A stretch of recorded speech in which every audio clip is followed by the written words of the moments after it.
Welcome to our Maranatha moment number 6, and we gather this time around the glorious new woodwork in the front of the church.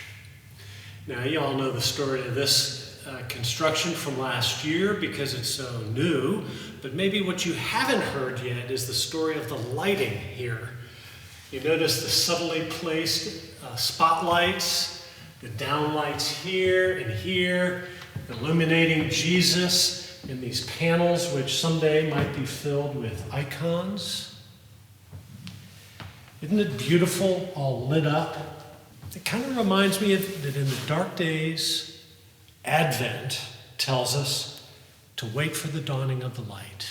You've got your lights up yet in your house, your Christmas lights? That's one of the things I love about Advent and Christmas is all the lights. To see lights in the trees, on the wreaths, in people's homes. I love those little candles in the windows, or all the decorations displayed in people's yards, on their fences and whatnot. Everything seems wrapped in millions and millions of tiny stars. And it's not just for decoration, it's symbolic as well.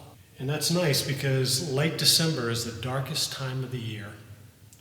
Christmas literally brings light in the darkness.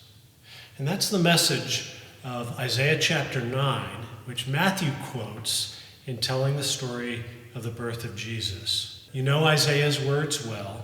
Those who sat in darkness have seen a great light. He came. Jesus came to brighten a dark world. Maranatha. And he's been brightening the world ever since. And obviously, he's not yet done. Think of the darkness in our world today. The lies, the excuses, the violence, the scheming, the denial.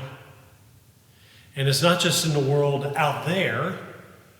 We often see those things in our own lives, in our families, in communities that are close to us. But Jesus came and will come to bring light, which Isaiah likens to the rising of the sun. The Son of God is like the sun that runs its course through the heaven. And what does the sun do in the world? Well, it gives life. It makes plants and creatures grow and thrive. Isaiah is saying that Jesus came to bring light like that. The sun also reveals the truth. It exposes things that are hidden, that are lurking in the darkness. And Jesus came to bring light like that. The sun also dazzles our eyes with its beauty. I mean, just think of the beauty of sun rays breaking through the clouds, or what the sun does in the morning as it rises, illuminating the clouds in the sky, beautiful sunrise, the pink horizon at dawn. Or think of sunlight twinkling in the rippled surface of the water. Jesus came to bring light like that to our lives. Maranatha.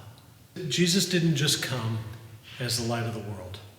You remember the day in the Sermon on the Mount, just before the Sermon on the Mount, when he looked out at those people and he told them what he saw? He said, "You are the light of the world." You see, Jesus grinds and buffs and polishes our lives so that we can become radiant reflectors of his glory.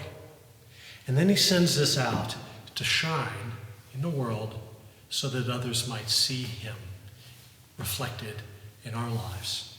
Advent is a season in which we participate in this polishing process, which is one of the reasons why we're doing these daily devotions. These are to polish us to reflect Jesus in the world today. So, my question for you, dear people, in this Maranatha moment is, how are you going to shine with his radiance today? Amen.